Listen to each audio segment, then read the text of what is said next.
Hello everyone, I am Jameel Ahmed उर्फ Anjum Shah. Ayurveda in tested channel में आप सभी का स्वागत है। जैसा कि ये सीरीज़ जो है नमाज के ऊपर चल रही है, मैंने आप लोगों से कहा था नमाज पढ़ने से इसी दुनिया में जन्नत। तो साथियों, ये 100% श्योर है कि जब आप नमाज पढ़ते हैं तो शारीरिक रूप से स्वस्थ रहते हैं, मानसिक रूप से स्वस्थ रहते हैं और आपके अंदर एक अच्छी फीलिंग बनी रहती है, जिससे समाज में आपका बर्ताव अच्छा रहता है, आप अच्छा सोचते हैं और अच्छा करते हैं। जब आप स्वस्थ रहते हैं तो ये समझ लो आप स्वर्ग में जी रहे हैं। अगर आप बीमार रहते हैं तो आप नर्क में जी रहे होते हैं, क्योंकि जो बीमार आदमी होता है उससे ही उसकी तकलीफ़ को समझो और सोचो कि ना वो ठीक से बैठ पाता है, ना ही अपने शारीरिक जो फंक्शन हैं उनको मूवमेंट कर पाता है, ना काम कर पाता है। ऐसी स्थिति आ जाती है कि सामने उसके जो भी खाना होता है या दुनिया की कोई भी नेमत होती है वो देख सकता है लेकिन खा नहीं सकता, क्योंकि डॉक्टर ने उसको मना कर रखा होता है। अब इससे बड़ा नर्क क्या होगा कि हमारे सामने सभी खाने की चीज़ें रखी हैं और हम उसको खा नहीं सकते। अगर शुगर है तो मीठा नहीं खा सकते, अगर हमारी किडनी में कोई दिक्कत है तो हम चिकना नहीं खा सकते। तो ये सारी चीज़ें, हर बीमारी के आधार पर सारी चीज़ें जो है हमें मना कर देता है डॉक्टर, और हम शारीरिक रूप से, मानसिक रूप से इतना कष्ट झेल रहे होते हैं कि हमें यही नर्क नज़र आता है। हमने खुद महसूस किया है, क्योंकि 2009 में मैं, और उस समय मैं बीमार हुआ। पहले से मुझे शुगर था, 300-400 रहता था। लेकिन जब बीमार हुआ तो सारे टेस्ट कराया गया तो निकल के हेपेटाइटिस बी आया, और जब हेपेटाइटिस बी आया तो उस पोजीशन पे हम पहुंच चुके थे कि लीवर सोराइसिस हो गया था। और मुझे संजय गांधी में इलाज चला और वहाँ पर डॉक्टर चौधरी ने मुझे जवाब दे दिया, बोले कि आप बहुत लेट हो गए हैं, अब आपके लीवर में प्लेटें डैमेज हो रही हैं और कैंसर बनने की स्थिति है। जब कोई डॉक्टर ये जवाब दे देता है कि आपका बचना मुश्किल है, अब आप चंद दिनों के मेहमान हैं, तो सोचिए उस इंसान की क्या हालत होती है। और शरीर में तो वो फंक्शन थे कि जगह जगह दाने निकल आए थे, इतनी दर्द होता था, इतना पीड़ा होती थी। बस ऐसे ही फर्श पे लेटे रहते थे, यहाँ तक बिस्तर पे नहीं लेट पाते थे, क्योंकि इतना चींटी जैसे काटना, बदन में सुई जैसे चुभना, शरीर बड़ा ही कष्टदायी होता है जब इस कंडीशन पे आप जीते हो।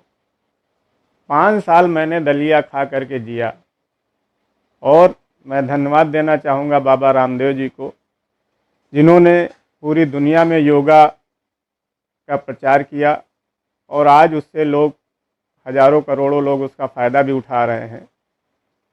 मुझे एक मेरे रिश्तेदार ने उनकी सीडी ला के दी और बोले कि ऐसा है, मुझे भी हेपेटाइटिस है और मुझे ये सीडी खरीदी है, देखो शायद इससे तुम्हें फ़ायदा मिल जाए। और उस सीडी को मैंने देखा। फिर जो सीडी में कई चीज़ें थी, योगा थे, आयुर्वेदा पर दवाओं का भी उसमें दिया गया था, और मैंने धीरे धीरे जब उसको शुरू किया तो हमें लाभ होना शुरू हुआ।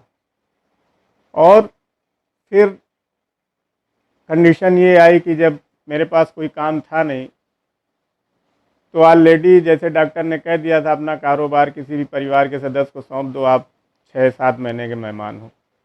तो मैंने लेटे लेटे जो है पढ़ना शुरू किया, और अपने आयुर्वेदा की किताबें मंगाई, चरक संहिता, बागभट, सुश्रुत ऋषि, और उनको पढ़ना शुरू किया। आज मेरी वो कंडीशन है कि आप लोग खुद देख रहे हैं कि मैं पूरी तरीके से फिट हूँ, मेरी कोई दवा नहीं चल रही है।